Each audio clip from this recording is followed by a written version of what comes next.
ದೆಹಲಿಯಲ್ಲಿ ಯಾರು ಊಹಿಸಲಾಗದ ಬೆಳವಣಿಗೆಗಳು ನಡೀತಾ ಇದೆ. ಒಂದ್ ಕಡೆ ಪ್ರಧಾನಮಂತ್ರಿ 3 ಸೇನಾ ಮುಖ್ಯಸ್ಥರ ಜೊತೆ ಸಭೆ ನಡೆಸಿದರು. ಸಭೆಯಲ್ಲಿ ಉಗ್ರರ ಹುಟ್ಟಡಗಿಸಲು ಸೇನೆಗೆ ಸ್ವಾತಂತ್ರ್ಯ ನೀಡಲಾಯಿತು. ಇನ್ನೊಂದ್ ಕಡೆ ಅಮಿತ್ ಶಾ ಮತ್ತು ಪ್ರಧಾನಿ ಮೋದಿ ಅವರು ರಹಸ್ಯ ಸಭೆ ನಡೆಸಿದ್ರು. ಆದ್ರೆ ಎಲ್ಲಕ್ಕಿಂತ ಕುತೂಹಲ ಕೆರಳಿಸಿದ್ದು ಆರ್ಎಸ್ಎಸ್ ಮುಖ್ಯಸ್ಥ ಮೋಹನ್ ಭಾಗವತ್ ಪ್ರಧಾನಮಂತ್ರಿಗಳ ಮನೆಗೆ ಬಂದು ಮಾತುಕತೆ ನಡೆಸಿದ್ರು. समय सीमित है, लक्ष्य बड़े हैं. ಪಹಲ್ಗಾಮ್ ದಾಳಿ ನಡೆದು 1 ವಾರ ಕಳೆದೋಯ್ತು. 26 ಜನರನ್ನ ಹಿಂದೂಗಳ ಮುಸ್ಲಿಮರ ಅಂತ ಕೇಳಿ ಗುಂಡಿಟ್ಟು ಕೊಂದು 7 ದಿನಗಳೇ ಕಳೆದೋಯ್ತು. ಉಗ್ರರನ್ನ ಮಣ್ಣಲ್ಲಿ ಮಣ್ಣು ಮಾಡ್ತೀವಿ ಅಂತ ಹೇಳಿ ಪ್ರಧಾನಿ ನರೇಂದ್ರ ಮೋದಿ ಅವರು ಸಮರ ಸಾರಿ 1 ವಾರ ಆಯ್ತು. ರಾಜತಾಂತ್ರಿಕ ಯುದ್ಧ ಸಾರಿದ ಮೋದಿ ಸರ್ಕಾರ ಪಾಕಿಸ್ತಾನಕ್ಕೆ ಮುಟ್ಟಿ ನೋಡ್ಕೊಳ್ಳೋ ಥರ ಬಿಸಿ ಮುಟ್ಟಿಸಿದೆ.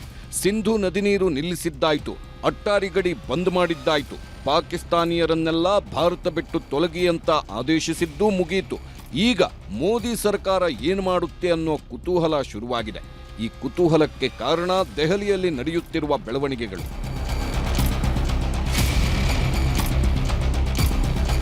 ಪ್ರಧಾನಿ ನೇತೃತ್ವದಲ್ಲಿ ಹೈ ವೋಲ್ಟೇಜ್ ಮೀಟಿಂಗ್. ಪ್ರಧಾನಿ ನರೇಂದ್ರ ಮೋದಿಯವರ ಸರ್ಕಾರಿ ನಿವಾಸದಲ್ಲಿ ಮಹತ್ವದ ರಕ್ಷಣಾ ಇಲಾಖೆ ಪ್ರಮುಖರ ಸಭೆ ನಡೆಯಿತು. ರಕ್ಷಣಾ ಸಚಿವ ರಾಜನಾಥ್ ಸಿಂಗ್ ಭಾಗಿಯಾಗಿದ್ದರು. 3 ಸೇನಾಪಡೆಗಳ ರಕ್ಷಣಾ ಸಿಬ್ಬಂದಿ ಮುಖ್ಯಸ್ಥ ಜನರಲ್ ಅನಿಲ್ ಚೌಹಾಣ್, ಭೂಸೇನಾ ಮುಖ್ಯಸ್ಥ ಜನರಲ್ ಉಪೇಂದ್ರ ದ್ವಿವೇದಿ ಭಾಗಿಯಾಗಿದ್ದರು. ವಾಯುಸೇನಾ ಮುಖ್ಯಸ್ಥ Air Chief Marshal Amar Preet Singh ಇದ್ರು. ನೌಕಾಪಡೆಯ ಮುಖ್ಯಸ್ಥ ಅಡ್ಮಿರಲ್ ದಿನೇಶ್ ಕೆ ತ್ರಿಪಾಠಿ, ರಾಷ್ಟ್ರೀಯ ಭದ್ರತಾ ಸಲಹೆಗಾರ ಅಜಿತ್ ದೋವಲ್ ಸೇರಿದಂತೆ ಅನೇಕರು ಸಭೆ ನಡೆಸಿದ್ರು. ಸಭೆಯಲ್ಲಿ ಎಲ್ಲಾ ಸೇನಾಪಡೆಗಳಿಗೂ ಸಂಪೂರ್ಣ ಸ್ವಾತಂತ್ರ್ಯ ಘೋಷಣೆಯಾಗಿದೆ. ಭಾರತೀಯ ಸೇನೆಗೆ ಸಂಪೂರ್ಣ ಸ್ವಾತಂತ್ರ್ಯ ನೀಡಿದ್ದೇವೆ. ಉಗ್ರರನ್ನ ಹೇಗೆ, ಎಲ್ಲಿ, ಯಾವಾಗಲಾದರೂ ಹೊಡೆದು ಹಾಕಿ. ದೇಶದಲ್ಲಿ ಇನ್ನು ಮುಂದೆ ಉಗ್ರರು ಬಾಲ ಬಿಚ್ಚಬಾರದು ಅಷ್ಟೇ. ಅಮಾಯಕ ಜನರಿಗೆ ಯಾವ ತೊಂದರೆಯೂ ಆಗಬಾರದು. ಸೇನೆಯ ಪ್ರತಿ ನಿರ್ಧಾರಕ್ಕೂ ಸರ್ಕಾರ ಬದ್ಧವಾಗಿರುತ್ತೆ. ಏನೇ ವಿಷಯ ಇರಲಿ ನಮ್ಮತ್ರ ಮುಕ್ತವಾಗಿ ಮಾತಾಡಿ. ಯಾವುದೇ ಟೈಮ್ ಇರಲಿ ನಮ್ಮನ್ನ ಸಂಪರ್ಕಿಸಬಹುದು. 3 ಸೇನೆಗಳಿಗೂ ಕೇಂದ್ರ ಸರ್ಕಾರ ಯಾವ ಷರತ್ತುಗಳಿಲ್ಲ. ನಿಮ್ಮ ಪ್ರತಿಯೊಂದು ಹೆಜ್ಜೆಗೂ ಎಲ್ಲರೂ ಜೊತೆಗಿರ್ತೀವಿ. ದೇಶದ ಭದ್ರತೆಗಾಗಿ ಸೇನೆ ಏನೇ ನಿರ್ಧರಿಸಿದ್ರೂ ಬೆಂಬಲವಿದೆ. ಹೀಗೆ ಪ್ರಧಾನಿ ಮೋದಿಯವರು ಭಾರತೀಯ ಸೇನಾಪಡೆಗಳ ಮುಖ್ಯಸ್ಥರಿಗೆ ಬೆಂಬಲ ಘೋಷಿಸಿದ್ರು. ಇದಾದ ಮೇಲೆ ಪ್ರಧಾನಿ ಮೋದಿ ಅಮಿತ್ ಶಾ ಅವರ ಜೊತೆಯೂ ಪ್ರತ್ಯೇಕ ಸಭೆ ಮಾಡಿದ್ರು.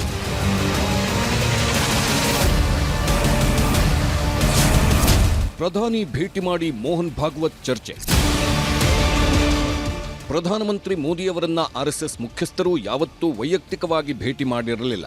ಸಭೆ ಸಮಾರಂಭ ಕಾರ್ಯಕ್ರಮಗಳನ್ನು ಬಿಟ್ಟರೆ ಮೋಹನ್ ಭಾಗವತ್ ಮತ್ತು ಪ್ರಧಾನಿ ನರೇಂದ್ರ ಮೋದಿ ಭೇಟಿಯಾಗಿರಲಿಲ್ಲ. ಆದ್ರಿವತ್ತು ಆರ್ಎಸ್ಎಸ್ ಮುಖ್ಯಸ್ಥ ಮೋಹನ್ ಭಾಗವತ್ ಮೋದಿಯವರ ನಿವಾಸಕ್ಕೆ ಬಂದು ಭೇಟಿಯಾದರು. ಪ್ರಧಾನಮಂತ್ರಿ ಮೋದಿ ಸೇನಾ ಮುಖ್ಯಸ್ಥರ ಸಭೆ ನಡೆಸಿದ ಮೇಲೆ, ಅಮಿತ್ ಶಾ ಅವರ ಜೊತೆ ಮಾತುಕತೆ ನಡೆಸಿದ ಮೇಲೆ ಪ್ರತ್ಯೇಕವಾಗಿ ಮೋದಿ ಅವರನ್ನ ಆರ್ಎಸ್ಎಸ್ ಮುಖ್ಯಸ್ಥ ಮೋಹನ್ ಭಾಗವತ್ ಭೇಟಿ ಮಾಡಿದ್ದು ಸಾಕಷ್ಟು ಕುತೂಹಲ ಕೆರಳಿಸಿದೆ. ಗೃಹ ಸಚಿವಾಲಯದಲ್ಲಿ ಹೈ ಲೆವೆಲ್ ಭದ್ರತಾ ಸಭೆ. ಕೇಂದ್ರ ಗೃಹ ಸಚಿವ ಅಮಿತ್ ಶಾ ನೇತೃತ್ವದ ಗೃಹ ಸಚಿವಾಲಯದಲ್ಲಿ ಉನ್ನತ ಮಟ್ಟದ ಸಭೆ ನಡೆಯಿತು. ಸಭೆಯಲ್ಲಿ ಕೇಂದ್ರ ಗೃಹ ಕಾರ್ಯದರ್ಶಿ ಗೋವಿಂದ್ ಮೋಹನ್, ಗಡಿ ಭದ್ರತಾ ಪಡೆ, ಅಸ್ಸಾಂ ರೈಫಲ್ಸ್ ಮತ್ತು ರಾಷ್ಟ್ರೀಯ ಭದ್ರತಾ ಪಡೆಗಳ ಮಹಾನಿರ್ದೇಶಕರು, ಕೇಂದ್ರ ಮೀಸಲು ಪೊಲೀಸ್ ಪಡೆ, ಸಶಸ್ತ್ರ ಸೀಮಾ ಬಲದ ಅಧಿಕಾರಿಗಳು, ಕೇಂದ್ರ ಕೈಗಾರಿಕಾ ಭದ್ರತಾ ಪಡೆಗಳ ಹಿರಿಯ ಅಧಿಕಾರಿಗಳು ಉಪಸ್ಥಿತರಿದ್ದರು. ನಾಳೆ ಮೋದಿ ನೇತೃತ್ವದಲ್ಲಿ ಮಹತ್ವದ ಮೀಟಿಂಗ್. ಕಳೆದ ವಾರ ಜಮ್ಮು ಮತ್ತು ಕಾಶ್ಮೀರದಲ್ಲಿ 26 ಜನರನ್ನ ಪಹಲ್ಗಾಮ್ನಲ್ಲಿ ಉಗ್ರರು ಕೊಂದು ಹಾಕಿದ್ರು. ಮರುದಿನವೇ ಪ್ರಧಾನಿ ಮೋದಿ ಉನ್ನತ ಮಟ್ಟದ ರಾಷ್ಟ್ರೀಯ ಭದ್ರತಾ ಮಂಡಳಿ ಸಭೆ ನಡೆಸಿದ್ರು. ಈಗ ಭದ್ರತಾ ಸನ್ನದ್ಧತೆಯ ಬಗ್ಗೆ ಪರಿಶೀಲಿಸಲು ಪ್ರಧಾನಿ ನರೇಂದ್ರ ಮೋದಿ ನೇತೃತ್ವದಲ್ಲಿ ನಾಳೆ ಸರಣಿ ಸಭೆಗಳು ನಡೆಯಲಿವೆ. ರಾಷ್ಟ್ರೀಯ ಭದ್ರತೆ ಕುರಿತು ಮಹತ್ವದ ನಿರ್ಧಾರ ತೆಗೆದುಕೊಳ್ಳಬೇಕಾದ ಅನಿವಾರ್ಯತೆ ಇದ್ದು, ನಾಳೆ ಬೆಳಿಗ್ಗೆ 11 ಗಂಟೆಗೆ ಭದ್ರತಾ ಸಂಪುಟ ಸಮಿತಿ ಸಭೆ ನಡೆಸುತ್ತಾರೆ ಪ್ರಧಾನಮಂತ್ರಿ. ನಾಳೆ ಮೋದಿ ಸರಣಿ ಸಭೆ. ಮೋದಿ ಸಭೆ 1 ಭದ್ರತಾ ಸಂಪುಟ ಸಮಿತಿ ಮೀಟಿಂಗ್. ಮೋದಿ ಸಭೆ 2 ರಾಜಕೀಯ ವ್ಯವಹಾರಗಳ ಸಮಿತಿ ಸಭೆ. ಮೋದಿ ಸಭೆ 3 ಹಣಕಾಸು ವ್ಯವಹಾರಗಳ ಸಮಿತಿ ಸಭೆ. ಮೋದಿ ಸಭೆ 4 ಕೇಂದ್ರ ಸಚಿವ ಸಂಪುಟ ಸಭೆ. ಮೊದಲು ನಡೆಯುವ ಭದ್ರತಾ ಸಂಪುಟ ಸಮಿತಿ ಸಭೆಯಲ್ಲಿ ಚರ್ಚೆ ಆಗಲಿರುವ ಅಂಶಗಳು ಅಂದ್ರೆ, ಭವಿಷ್ಯದಲ್ಲಿ ಉಗ್ರರು ಬಾಲ ಬಿಚ್ಚದಂತೆ ಮಾಡಲು ಏನು ಮಾಡಬೇಕು, ದಾಳಿಯ ನಂತರ ಭದ್ರತಾ ಸಿದ್ಧತೆಗಳು ಹೇಗಿವೆ, ಗಡಿಯಲ್ಲಿ ನಮ್ಮ ವೀರರ ರಕ್ಷಣೆಗೆ ಏನೆಲ್ಲ ಮಾಡಬಹುದು, ಉಗ್ರರ ಪ್ಲಾನ್, ಪಾಕ್ ಸೇನೆ ಪ್ಲಾನ್ ಏನು, ಭಾರತದ ವಿರುದ್ಧ ಪಾಕಿಸ್ತಾನಕ್ಕೆ ಯಾವ್ಯಾವ ದೇಶಗಳು ಬೆಂಬಲ ನೀಡ್ತಿವೆ ಅನ್ನೋದ್ರ ಬಗ್ಗೆ ಇಲ್ಲಿವರೆಗೂ ಎಲ್ಲಾ ಭದ್ರತಾ ಪಡೆಗಳು ಗುಪ್ತಚರ ಇಲಾಖೆ ಸಂಗ್ರಹಿಸಿರುವ ವರದಿ ಬಗ್ಗೆ ಚರ್ಚೆ ಆಗಲಿದೆ. ಸಿಸಿಎಸ್ ಸಭೆಯ ನಂತರ ರಾಜಕೀಯ ವ್ಯವಹಾರಗಳ ಸಂಪುಟ ಸಮಿತಿ ಕೂಡ ಪ್ರಧಾನಿ ಮೋದಿ ಅಧ್ಯಕ್ಷತೆಯಲ್ಲಿ ನಡೆಯುತ್ತೆ. ಪ್ರಧಾನಿ ಜೊತೆಗೆ ರಕ್ಷಣಾ ಸಚಿವ ರಾಜನಾಥ್ ಸಿಂಗ್, ಗೃಹ ಸಚಿವ ಅಮಿತ್ ಶಾ, ರಸ್ತೆ ಸಾರಿಗೆ ಸಚಿವ ನಿತಿನ್ ಗಡ್ಕರಿ, ಆರೋಗ್ಯ ಸಚಿವ ಜೆಪಿ ನಡ್ಡಾ, ಹಣಕಾಸು ಸಚಿವೆ ನಿರ್ಮಲಾ ಸೀತಾರಾಮನ್ ಮತ್ತು ಇತರ ಹಿರಿಯ ಸಚಿವರೂ ಇರುತ್ತಾರೆ. ಪಾಕಿಸ್ತಾನದ ವಿರುದ್ಧ ಆಗಬೇಕಾದ ಕ್ರಮಗಳ ಬಗ್ಗೆ ಪ್ರಮುಖವಾಗಿ ಚರ್ಚೆ ನಡೆಯಲಿವೆ. ಮೂರನೇ ಸಭೆ ಪ್ರಧಾನಿ ನೇತೃತ್ವದಲ್ಲಿ ಹಣಕಾಸು ವ್ಯವಹಾರಗಳ ಸಮಿತಿ ಜೊತೆ ಕಾಶ್ಮೀರದಲ್ಲಿ ಉಗ್ರರನ್ನ ಮಟ್ಟ ಹಾಕಲು ಆಪರೇಷನ್ ಆಕ್ರಮಣ ಶುರುವಾಗಿದೆ.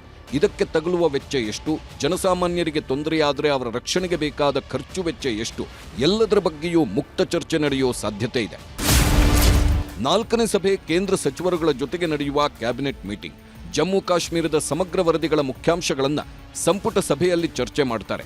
ಇದನ್ನ ಬಿಟ್ಟು ದೇಶದ ಪ್ರಮುಖ ಪ್ರವಾಸಿ ತಾಣಗಳಲ್ಲಿ ಭದ್ರತೆ ಹೇಗಿದೆ, ಜುಲೈನಲ್ಲಿ ನಡೆಯಬೇಕಾದ ಅಮರನಾಥ ಯಾತ್ರೆ ವಿಷಯದಲ್ಲಿ ಕೇಂದ್ರದ ನಿರ್ಧಾರ ಏನು, ಪಾಕಿಸ್ತಾನದ ಮೇಲೆ ಭಾರತ ಸಾರಿರುವ ರಾಜತಾಂತ್ರಿಕ ಯುದ್ಧದ ಬಗ್ಗೆ ವಿದೇಶಗಳ ಅಭಿಪ್ರಾಯಗಳೇನು ಅನ್ನೋದು ಮುಖ್ಯವಾಗಿ ಚರ್ಚೆ ಆಗಲಿದೆ. ಇದನ್ನ ಹೊರತುಪಡಿಸಿ ಬಿಹಾರ ಚುನಾವಣೆ, ದೇಶದಲ್ಲಿ ಆಗ್ತಿರುವ ಅಭಿವೃದ್ಧಿ ಯೋಜನೆಗಳ ಬಗ್ಗೆಯೂ ಕೇಂದ್ರ ಸಂಪುಟ ಸಭೆಯಲ್ಲಿ ಚರ್ಚೆ ನಡೆಯಲಿದೆ. ಭಾರತದಲ್ಲಿ ಪ್ರತೀಕಾರದ ಸಭೆಗಳಿಗೆ ಪಾಕ್ ಕಂಗಾಲ್.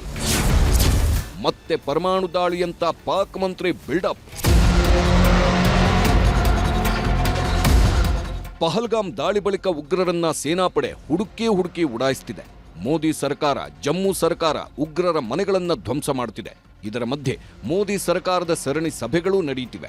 ಎಲ್ಲವನ್ನೂ ಸೂಕ್ಷ್ಮವಾಗಿ ಗಮನಿಸುತ್ತಿರೋ ಪಾಕಿಸ್ತಾನ ರಕ್ಷಣಾ ಸಚಿವ ಮತ್ತೆ ಬಿಲ್ಡಪ್ ಡೈಲಾಗ್ ಹೊಡೆದರು. ಭಾರತ ಉಗ್ರರ ಬೇಟೆಯಾಡುತ್ತಿದ್ರೆ ಅಮಾಯಕರನ್ನ ಕೊಲ್ತಿದೆ ಅಂದ್ರು. ಉಗ್ರರ ಮನೆ ಕೆಡವಿದ್ದು ಅಮಾಯಕರ ಮನೆಗಳನ್ನ ಬೀಳಿಸ್ತಿದ್ದಾರೆ ಅಂದ್ರು. ಕೊನೆಗೆ ಅಣುಬಾಂಬ್ ಇದೆ ಅಂತ ಮತ್ತದೇ ಎಂಟಾಣಿ ಡೈಲಾಗ್ ಬೇರೆ. We have absolutely no involvement. Till now there is no proof of any involvement of Pakistan in this sad incident. Loss of innocent lives, and in the aftermath of this incident, they have started a campaign of terror in the valley. Innocent people are being picked up and killed in mock, this time encounters, and the houses are being destroyed. And there's a reign of terror.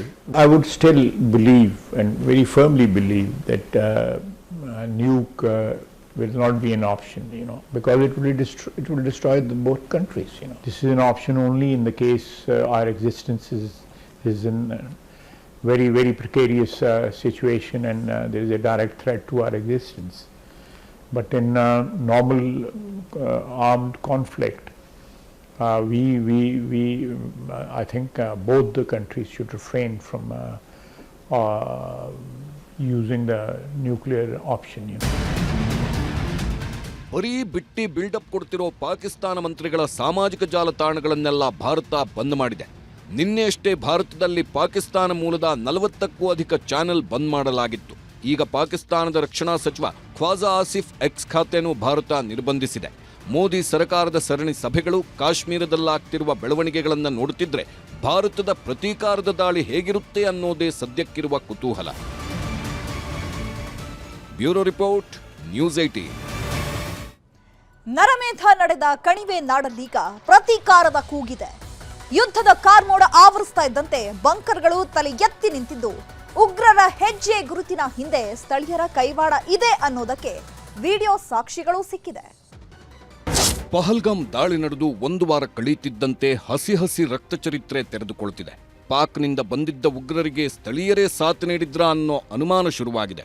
ಅದರಲ್ಲೂ ಇದೇ zipline operator ಮೇಲೂ ಅನುಮಾನದ ಕಣ್ಣು ಬಿದ್ದಿದೆ.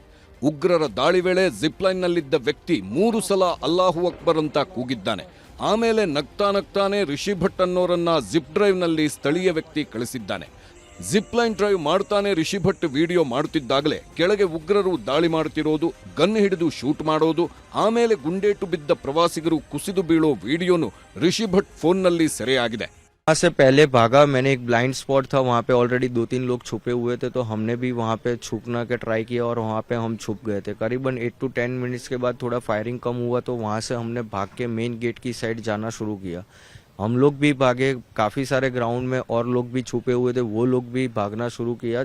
हम काफ़ी सारे लोग भाग रहे थे, तब फिर से गोलियां शुरू हुई और जब हम लोग दौड़ रहे थे उसमें से काफ़ी सारे लोगों को दौड़ते दौड़ते भी गोलियां लगी। करीबन 16-17 लोग हमारे सामने मर गए। अंदा लग रहा है क्योंकि मेरे आगे 10 बंदे गए थे, वो 10 बंदों में कहीं भी उसने कुछ जिक्र नहीं किया है, बट जब मैं कर रहा था तब उसने 3 बार अल्लाहू अकबर ऐसे 3 बार बोला। ये सारी चीज़ अहमदाबाद 23 तारीख को पहुँच के हम फैमिली के साथ वीडियो देख रहे थे, तब मेरे माइंड में और मेरे बड़े भाई के माइंड में आई कि अभी तक के कोई वीडियो में ये चीज़ नहीं और यहीं पे ये बंदा बोल रहा है और फायरिंग शुरू हुई।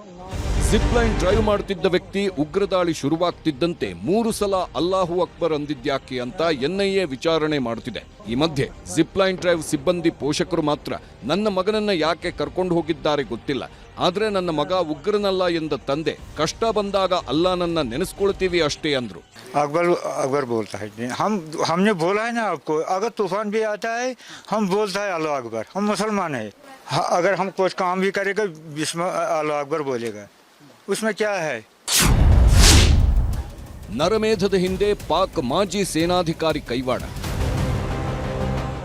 ಉಗ್ರರನ್ನ ಸಾಕಿ ಸಲಹುತ್ತಿರೋ ಪಾಕಿಸ್ತಾನ ಮಾಡ್ತಿರೋ ನವರಂಗಿ ಆಟ ಒಂದೆರಡಲ್ಲ. ನಾವಂತವರಲ್ಲ, ಪಹಲ್ಗಾಮ್ ದಾಳಿಗೂ ನಮಗೆ ಗೊತ್ತೇ ಇಲ್ಲ, ನಮ್ಮ ತಂಟೆಗೆ ಬಂದ್ರೆ ಮಿಸೈಲ್ ನುಗ್ಗಿಸ್ತೀವಿ ಅಂತ ಉತ್ತರನ ಪೌರುಷ ಕೊಚ್ಚುತ್ತಿರೋ ಪಾಕಿಗಳ ಅಸಲಿ ಮುಖ ಮತ್ತೊಮ್ಮೆ ಬಟಾ ಬಯಲಾಗೋ ಹಾಗೆ ಕಾಣುತ್ತಿದೆ. ಪಹಲ್ಗಾಮ್ ದಾಳಿ ಹಿಂದೆ ಪಾಕಿಸ್ತಾನದ ಮಾಜಿ ಸೇನಾಧಿಕಾರಿ ಹಾಶಿಂ ಮೂಸಾ ಕೈವಾಡವಿರೋ ಶಂಕೆ ವ್ಯಕ್ತವಾಗಿದೆ. ಹಾಗಾದ್ರೆ ಈ ಹಾಶಿಂ ಮೂಸಾ ಯಾರು, ಈತನ ಹಿನ್ನೆಲೆ ಏನು ಅಂತ ನೋಡೋದಾದ್ರೆ, ಪಹಲ್ಗಾಮ್ ದಾಳಿಯ ಮಾಸ್ಟರ್ ಮೈಂಡೇ ಈ ಹಾಶಿಂ ಮೂಸಾ ಅಂತ ಹೇಳಲಾಗ್ತಿದೆ. ಪಾಕಿಸ್ತಾನ ಸೇನೆಯ ಕಮಾಂಡರ್ ಆಗಿದ್ದ ಹಾಶಿಂ ಒಂದಿಷ್ಟು ದಿನ ಕರ್ತವ್ಯ ನಿರ್ವಹಿಸಿ ಆಮೇಲೆ ವಜಾಗೊಂಡಿದ್ದ. ಬಳಿಕ ಸೇನೆ ಬಿಟ್ಟು ಲಷ್ಕರ್ ಗುಂಪು ಸೇರಿದ್ದ ಈತ ಕಾಶ್ಮೀರದ ಸ್ಥಳೀಯರ ಜೊತೆ ನಂಟು ಬೆಸೆದಿದ್ದ ಅನ್ನೋ ಶಂಕೆ ಇದೆ. ಅಷ್ಟೇ ಅಲ್ಲ, ಲಷ್ಕರ್ ಟೀಮ್ ಜೊತೆಗೆ ಇದ್ದುಕೊಂಡೇ ಐಎಸ್ಐನ ಲಿಂಕ್ ಹೊಂದಿದ್ದಾನೆ. ಈ ಹಿಂದೆ ಸೋನ್ಮಾರ್ಗ್, ಗುಲ್ಮಾರ್ಗ್ ಸುರಂಗದಲ್ಲಿ ನಡೆದಿದ್ದ ದಾಳಿಯಲ್ಲಿ ಈತನ ಕೈವಾಡವಿರೋ ಅನುಮಾನವಿದೆ. ಶಾರ್ಪ್ ಶೂಟರ್ ಆಗಿರೋ ಹಾಶಿಂ ಮೂಸಾ ಜಮ್ಮು ಕಾಶ್ಮೀರದಲ್ಲೇ ತಲೆಮರೆಸಿಕೊಂಡಿದ್ದಾನೆ. ಹೀಗಾಗಿಯೇ ಪಹಲ್ಗಾಮ್ ದಾಳಿಕೋರರಿಗೆ ಈತನೇ ಬಾಸ್ ಅನ್ನೋ ಅನುಮಾನ ಎದ್ದಿರೋದು.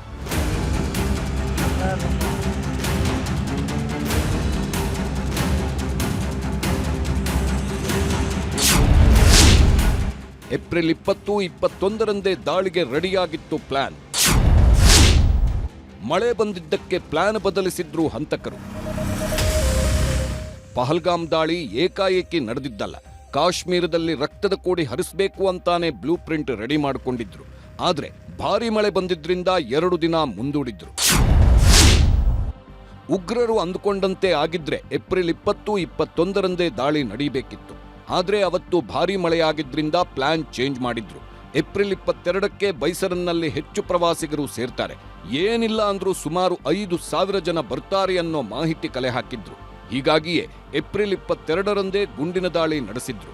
ಈ ವೇಳೆ 26 ಜನರ ಮಾರಣ ಹೋಮವೇ ನಡೆದೋಗಿತ್ತು. ಪಹಲ್ಗಾಮ್ ದಾಳಿಯ ಪ್ರತೀಕಾರಕ್ಕೆ ಸೇನೆ ಟೊಂಕ ಕಟ್ಟಿ ನಿಂತಿದೆ.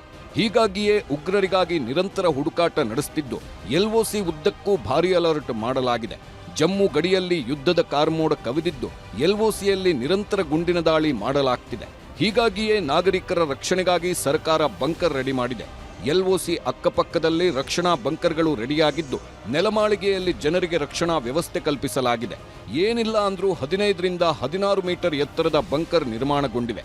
ಇವುಗಳ ಮೇಲೆ 1 ಅಡಿಯಷ್ಟು ಎತ್ತರದ ಟೆರೇಸ್ ನಿರ್ಮಾಣ ಮಾಡಲಾಗಿದ್ದು ಅದರ ಮೇಲೆ ಕಲ್ಲು ಮಣ್ಣು ಹಾಕಿದ್ದಾರೆ. ಗುಂಡಿನ ದಾಳಿ ನಡೆದ್ರೂ ಯಾವುದೇ ಅಪಾಯ ಆಗಬಾರದು ಅಂತ ಎಲ್ಲಾ ರೀತಿಯ ಮುಂಜಾಗೃತಾ ಕ್ರಮ ಕೈಗೊಳ್ಳಲಾಗಿದೆ. क्या करेंगे साहब, कहाँ जाएंगे? बिल्कुल बिल्कुल देना चाहिए, इसमें देना चाहिए जवाब। अपने गले पर आ गई, हमारे गले काटेंगे, हम कहाँ जाएंगे? गलत ज्यादती हुई, हमारे पे वो खून हमारे बचाएंगे, उनके नहीं भाइयों के बचाए, हमारे खून बचाएंगे। कितनी लोगों की जान गई, पूरा गया। मेरा एक भाई गया था उसमें शलिंग में, भाई की मौत हुई। अब इस वक्त ये अटैक हुआ, हम बिल्कुल खुल गए। सफाई कर रहे हैं ना, इधर भी उधर भी कर रहे हैं सफाई, ताना बहुत है। ಒಟ್ನಲ್ಲಿ ಭಾರತೀಯರ ಬಲಿದಾನಕ್ಕೆ ಪ್ರತೀಕಾರ ತೀರಿಸಿಕೊಳ್ಳುವವರೆಗೂ ಸೈನಿಕರಿಗೆ ನೆಮ್ಮದಿ ಇಲ್ಲ. ಭಾರತವನ್ನ ಕೆಣಕಿದ್ರೆ ಏನಾಗುತ್ತೆ ಅನ್ನೋದು ಪಾಕಿಸ್ತಾನಕ್ಕೆ ಅರಿವಾಗಬೇಕಿದೆ. Bureau report, news 18.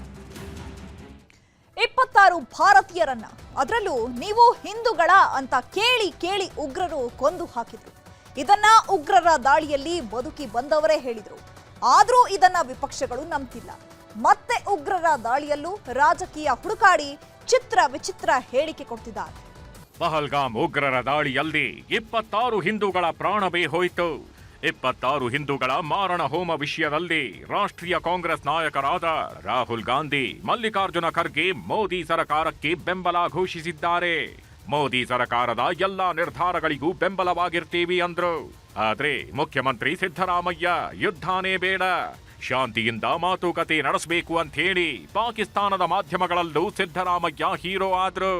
ಆಮೇಲೆ ವಿವಾದಕ್ಕೆ ಸಿಲುಕ್ತಿದ್ದಂತೆ ನಾನು ಹಾಗಂತ ಹೇಳೇ ಇಲ್ಲ ಅಂತಾನು ಉಲ್ಟಾ ಹೊಡೆದ್ರು. ಯುದ್ಧ ಮಾಡಬೇಕಾದಂತ ಅಗತ್ಯ ಇಲ್ಲ, ಇದರಿಂದ ಪರಿಹಾರ ಆಗೋದಿಲ್ಲ, ಅದು ಅನಿವಾರ್ಯ ಆದ್ರೆ ಮಾಡಬೇಕಾಗ್ತದೆ. ನಾವು ಶಾಂತಿ ಪ್ರಿಯರು, ಯಾರ ಮೇಲೂ ಕೂಡ ಅನಗತ್ಯವಾಗಿ ಯುದ್ಧವನ್ನು ಮಾಡಲ್ಲ ಅಂತ ಹೇಳದಂತ ಮಾತುಗಳನ್ನ ತಿರುಚಿ ಯಥಾ ಗುರು ತಥಾ ಶಿಷ್ಯ ಅನ್ನೋ ಹಾಗೆ ಇವತ್ತು ಸಿಎಂ ಸಿದ್ದರಾಮಯ್ಯನವರನ್ನೇ ಅವರ ಸಂಪುಟ ಸಚಿವರು ಅನುಕರಿಸಿದ್ರು.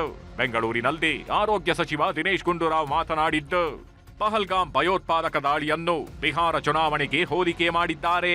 ಪುಲ್ವಾಮಾ ದಾಳಿ ಲೋಕಸಭಾ ಚುನಾವಣೆಯಲ್ಲಿ ಸಹಾಯವಾಯಿತು. ಗೋಧ್ರಾ ದಾಳಿ ಗುಜರಾತ್ ಚುನಾವಣೆಗೆ ಸಹಾಯವಾಯಿತು. ಈಗ ಪಹಲ್ಗಾಮ್ ದಾಳಿ ಬಿಹಾರ ಚುನಾವಣೆಗೆ ಬಳಸ್ತಿದ್ದಾರೆ ಎಂದು ದಿನೇಶ್ ಗುಂಡೂರಾವ್ ಹೇಳಿದ್ದಾರೆ. That shows to what levels Mr. Modi can sink to, and for him everything is to take advantage of.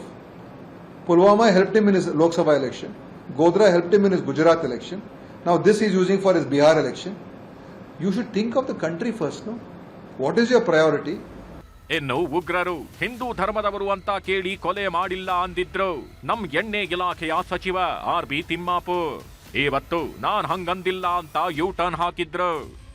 ನಾನು ತಿಳಿದಂಗೆ ಮುಸ್ಲಿಂನ ಯಾಕೆ ಕೊಂದ್ರು? ಮತ್ತೆ ಮುಸ್ಲಿಂನ ಯಾಕೆ ಕೊಂದ್ರು? ಒಬ್ಬ ಮಿಲಿಟರಿ ಮನುಷ್ಯನ ಮುಸ್ಲಿಂ ಯಾಕೆ ಹೇಳು ತಪ್ಪು ಹೇಳಿದಾನ? ಯಾರ ನೀವು ಹೊಡೆದು ಓಡಿ ಹೋಗ ಜಾತಿ ಕೇಳ್ಕೊಂಡು ಹೊಡೆಯಕ್ಕಾಗತ್ತೇನ? ಹೊಡಂಗೆ ಹೊಡಿತಾನೆ, ಓಡಿ ಹೋಗ್ತಾನೆ. ಅದನ್ನು ಓಯ್ದು ಇಲ್ಲ ಒಬ್ಬರು ಪರವಾಗಿ ಹೇಳಿದ, ಅವ್ರು ಮಾಡೇ ಇಲ್ಲ ಅಂತ ಹೇಳಿದ, ಹಿಂದೂಗಳನ್ನು ನೋಡಿ ಮಾತಾಡಿಲ್ಲ ಅಂತ ಹೇಳಿದ ಅನ್ನೋದು ನಾನು ಹೇಳಿಲ್ಲ ಅಂತ. ನನ್ನ ಬೇಕಾದ್ರೆ ತೆಗೆದು ನೋಡಿ, ನನಗೆ ಏನೋ ನಾನು ನೋಡಿದಂಥ ಚಾನಲ್ಗಳಲ್ಲಿ ಬಂದಿಲ್ಲ. ಸಿದ್ದರಾಮಯ್ಯ, ದಿನೇಶ್ ಗುಂಡೂರಾವ್, ತಿಮ್ಮಾಪುರ್ ಜೊತೆಗೆ ಸಮಾಜವಾದಿ ಪಕ್ಷದ ಅಖಿಲೇಶ್ ಯಾದವ್ ಕೂಡ ಪಹಲ್ಗಾಮ್ ದಾಳಿಯಲ್ಲಿ ಭದ್ರತಾ ವೈಫಲ್ಯವಿದೆ, ಮೋದಿ ಸರಕಾರನೇ ಕಾರಣ ಅಂತ ಹೀಗಳೆದಿದ್ರು. ಈಗ ಇದೇ ವಿಪಕ್ಷ ನಾಯಕರು ಮತ್ತೆ ಪಹಲ್ಗಾಮ್ ದಾಳಿ ವಿಷಯದಲ್ಲಿ ಮೋದಿ ಸರಕಾರದ ಮೇಲೆ ಮುಗಿಬಿದ್ದಿವೆ. ಪ್ರತಿಪಕ್ಷಗಳ ಸಲಹೆ ಯಾಕೆ ತಗೊಳ್ತಿಲ್ಲ?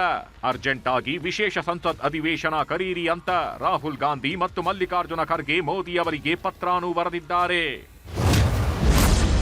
ಪ್ರಧಾನಮಂತ್ರಿ ನರೇಂದ್ರ ಮೋದಿಯವರೇ, ಏಕತೆ ಮತ್ತು ಒಗ್ಗಟ್ಟು ಪ್ರದರ್ಶಿಸುವ ಅತ್ಯಗತ್ಯ ಸಮಯ ಆಗಿದ್ದು, ಸಂಸತ್ತಿನ ಉಭಯ ಸದನಗಳ ವಿಶೇಷ ಅಧಿವೇಶನವನ್ನು ಆದಷ್ಟು ಬೇಗ ಕರೆಯಿರಿ.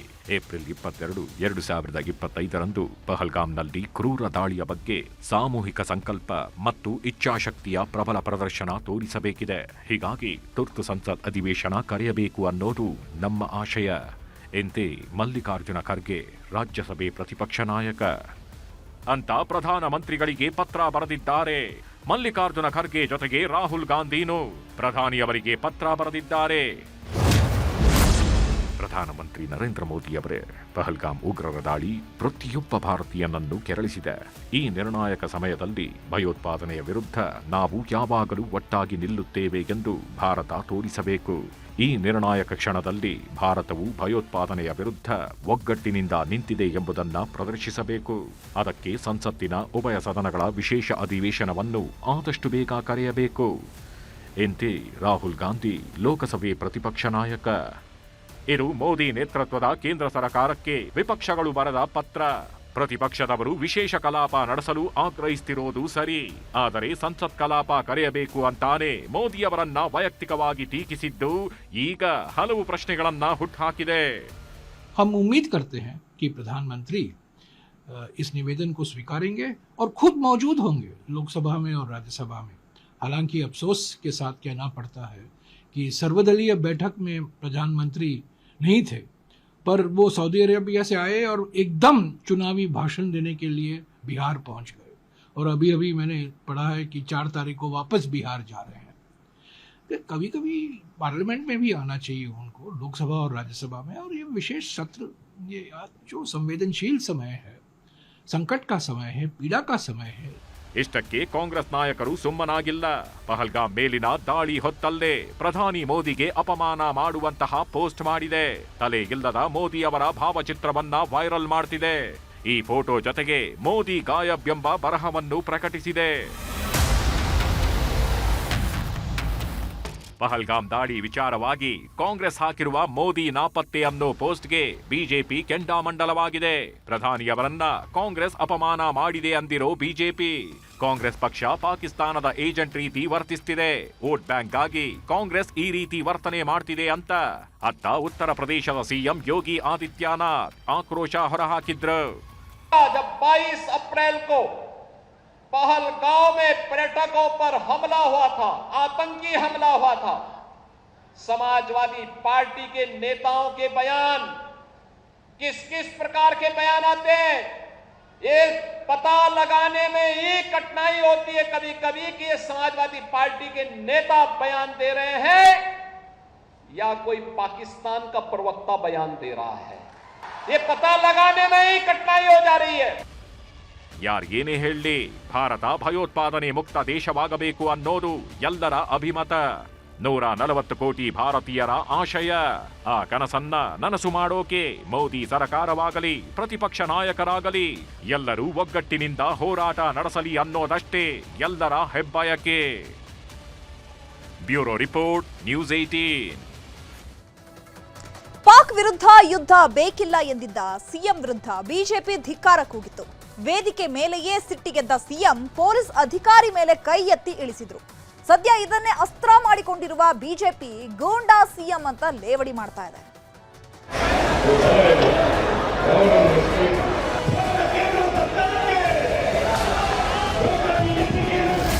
ಬೆಳಗಾವಿಯಲ್ಲಿ ಪೊಲೀಸ್ ಅಧಿಕಾರಿ ಮೇಲೆ ಸಿಎಂ ಹಲ್ಲೆಗೆ ಮುಂದಾಗಿದ್ರು.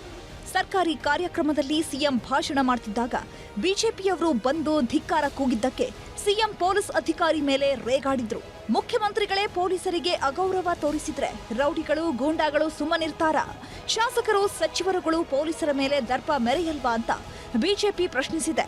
ಎಕ್ಸ್ ಖಾತೆಯಲ್ಲಿ ಸಿಎಂ ವಿರುದ್ಧ ದೊಡ್ಡ ಪೋಸ್ಟ್ ಹಾಕಿದ್ದು ಮುಖ್ಯಮಂತ್ರಿ ಕುರ್ಚಿಯ ವ್ಯಾಲಿಡಿಟಿ ಅಂತ್ಯಕ್ಕೆ ಸಮೀಪಿಸ್ತಾ ಇದ್ದಂತೆಯೇ ಸಿದ್ದರಾಮಯ್ಯರಿಗೆ ಹತಾಶೆ ಕಾಡ್ತಿದೆ. ಮನೆ ಮಂದಿಯ ಮೇಲೆ ರೇಗಾಡುವ ಹಾಗೆ ಸರ್ಕಾರಿ ಅಧಿಕಾರಿಗಳ ಮೇಲೆ ರೇಗಾಡ್ತಿದ್ದಾರೆ. ಪೊಲೀಸ್ ಅಧಿಕಾರಿಯ ಮೇಲೆ ಕೈ ಎತ್ತುತ್ತಿದ್ದಾರೆ. ಮಹಿಳೆಯರೊಂದಿಗೆ ಸಾರ್ವಜನಿಕ ಸ್ಥಳದಲ್ಲಿ ಅಸಭ್ಯವಾಗಿ ನಡೆದುಕೊಳ್ತಿದ್ದಾರೆ. ಮುಖ್ಯಮಂತ್ರಿಗಳೇ ನಿಮ್ಮ ಗೂಂಡಾಗಿರಿಗೆ ಕೊನೆಯೆಂದು ನಿಮ್ಮ ಮೇಲೆ ರೌಡಿ ಶೀಟರ್ ಯಾಕೆ ತೆರಿಬಾರದು ಅಂತ ಬಿಜೆಪಿ ಸಿಎಂ ಬಗ್ಗೆಯೇ ಲೇವಡಿ ಮಾಡಿ ಪೋಸ್ಟ್ ಹಾಕಿದೆ.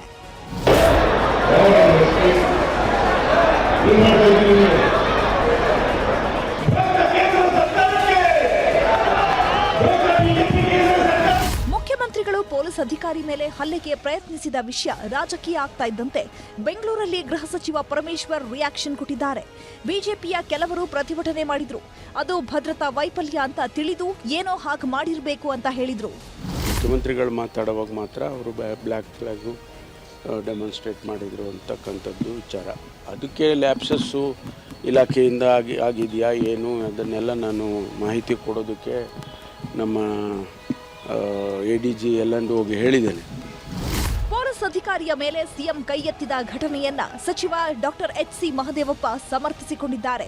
ಎಮೋಷನ್ನಲ್ಲಿ ಮಾಡಿದ್ದಷ್ಟೇ ಅಂದ್ರೆ ಚಿಕ್ಕಬಳ್ಳಾಪುರದಲ್ಲಿ ಉನ್ನತ ಶಿಕ್ಷಣ ಸಚಿವ ಡಾಕ್ಟರ್ MC ಸುಧಾಕರ್ ಸಿದ್ದರಾಮಯ್ಯನವರ ಜಾಗದಲ್ಲಿ ನಾನಿದ್ದಿದ್ರೆ ಅದೇ ಕೆಲಸ ಮಾಡ್ತಿದ್ದೆ ಅಂದ್ರೆ ಸಚಿವೆ ಲಕ್ಷ್ಮಿ ಹೆಬ್ಬಾಳ್ಕರ್ ಅವರಂತೂ ಸಿಎಂ ನಡೆಯನ್ನ ಸಮರ್ಥಿಸಿಕೊಳ್ಳೋ ಜೊತೆಗೆ ಬಿಜೆಪಿ ಅವರಿಗೂ ವಾರ್ನಿಂಗ್ ಕೊಟ್ರು. ಒಂದು ಪಕ್ಷದ ಕಾರ್ಯಕ್ರಮ ಅನ್ಯ ಪಕ್ಷರು ಬಂದು ಅಲ್ಲಿ ಆ ಥರ ಮಾಡೋದು ಸರಿ. Is it democratic behaviour? ಇದು ಡೆಮೋಕ್ರಸಿಗೆ ಮುಕ್ತವಾದ ಅವಕಾಶ ಇರಲಿಲ್ಲ. Let them do it separately. ಅವ್ರು ಸರಿಯಾಗಿ ಇಲ್ಲಿ ಮಾಡ್ತಾ ಇಲ್ಲ ಅಂದರೆ ಅವ್ರು ಮಾಡ್ತಾ ಇದ್ದಾರಲ್ವಾ, ಈ ಕಾಂಗ್ರೆಸ್ ಅವರು ಹೋಗಿ ಮಾಡಿದ್ರಂಗೆ. ಬಹುಶಃ ಅವರ ಮುಖ್ಯಮಂತ್ರಿಗಳ ಜಾಗದಲ್ಲಿ ನಾನಿದ್ರು ಕೂಡ ಸಿಟ್ಟಾಗ್ತಿದ್ದೆ. ಯಾಕಂದರೆ ನಾವು ಅವರ ಸಭೆಗಳಲ್ಲಿ ಸಮಾರಂಭಗಳಲ್ಲಿ ನಾವು ಹೋಗಿ ಏನು ಆ ಸಭೆಗಳನ್ನು ಕೆಡಿಸ್ತಕ್ಕಂಥ ಕೆಲಸಗಳನ್ನು ನಾವು ಮಾಡಿಲ್ಲ. ಅವ್ರಿಗೆ ಎಷ್ಟು ಕಾರ್ಯಕರ್ತರಿದ್ದಾರೋ ಅಷ್ಟೇ ಕಾರ್ಯಕರ್ತರ ಪಡೆ ಕಾಂಗ್ರೆಸ್ ಪಕ್ಷಕ್ಕಿದ್ದಾರೆ, ಕಾಂಗ್ರೆಸ್ ಪಕ್ಷಕ್ಕೆ ಅಭಿಮಾನಿ ಬಳಗ ಇದೆ. ಅವರು ಈ ರೀತಿ ಮಾಡಿದ್ದಾರೆ, ನಮಗೂ ಕೂಡ ಮಾಡಲಿಕ್ಕೆ ಮುಯಿಗೆ ಎಲ್ಲರಿಗೂ ಇದ್ದೇ ಇದೆ. ಪೊಲೀಸ್ ಅಧಿಕಾರಿ ಮೇಲೆ ಕೈ ಮಾಡಲು ಹೋಗಿ ಸಿಎಂ ಸಿದ್ದರಾಮಯ್ಯ ಪೇಚಿಗೆ ಸಿಲುಕಿದ್ದಾರೆ. ಚಿಕ್ಕಮಗಳೂರು ಸೇರಿದಂತೆ ರಾಜ್ಯದ ಅನೇಕ ಕಡೆ ಬಿಜೆಪಿ ಕಾರ್ಯಕರ್ತರು ಪ್ರತಿಭಟನೆ ನಡೆಸಿದ್ರು. ಏನೇ ಆಗ್ಲಿ, ಪಹಲ್ಗಾಮ್ ದಾಳಿ ಟೈಮಲ್ಲಿ ಸೈನಿಕರು ಪೊಲೀಸರನ್ನ ಎಲ್ಲರೂ ಗೌರವಿಸೋ ಹೊತ್ತಲ್ಲಿ ಸಿಎಂ ನಡ್ಕೊಂಡ ರೀತಿ ನಿಜಕ್ಕೂ ಚರ್ಚೆ ಹುಟ್ಟುಹಾಕಿದೆ. Bureau report, news 18. ಈಗ ರಾಜ್ಯ, ದೇಶ, ವಿದೇಶಗಳ ಮತ್ತಷ್ಟು ಪ್ರಮುಖ ಸುದ್ದಿಗಳನ್ನು ಕ್ವಿಕ್ ಆಗಿ ನೋಡ್ತಾ ಹೋಗೋಣ.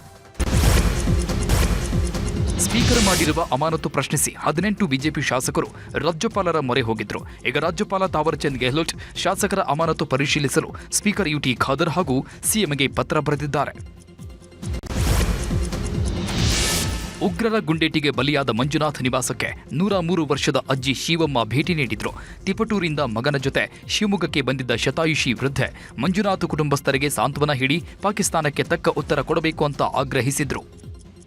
ಹೆಣ್ಮಕ್ಳು ಒಂಟಿಯಾಗಿ ಹೋಗಿದ್ರೆ ಹಿಂಗೆ ಬಿಟ್ಟರೆ ಹೆಣ್ಮಕ್ಳು ಒಂಟಿಯಾಗಿ ಹೋಗ್ತವೆ. ಅವನು ಬಲಾತ್ಕಾರ ಮಾಡೋದು, ಹೊತ್ಕೊಂಡು ಹೋಗೋದು, ಈ ಥರ ಮಾಡ್ತಾರೆ. ಅದಕ್ಕೆ ಅವಕಾಶ ಕೊಡ್ಕೊಡ್ದು ಸೈನಿಕರು. ಅವರೆಲ್ಲರೇ ಇರಲಿ, ಅವರು ಯಾವ ದೇಶದಾಗಲೇ ಇರಲಿ, ಅವ್ರಿಗಳು ಅವ್ರನ್ನ ಸುಟ್ಟು ಬೂದಿ ಮಾಡಬೇಕು, ನಿರ್ಮೂಲ ಮಾಡಬೇಕು, ಬೇರೆ ಮುಂದಾಕಿ ತಾಕಿಬಿಡ್ಬೇಕು. ನಮ್ಮ ಯೋಗಿಗೆ ತಿಳಿಸ್ರಿ, ನಮ್ಮ ಮೋದಿಗೆ ತಿಳಿಸ್ರಿ, ನಮ್ಮ ಮೋದಿಗೆ ತಿಳಿಸ್ರಿ. ನಮ್ಮ ಮೋದಿ ಇಳಿತಲೇ ಯೋಗಿ ನಮ್ಮ ದೇಶಕ್ಕೆ ಪ್ರಧಾನಮಂತ್ರಿ ಆಗಬೇಕು.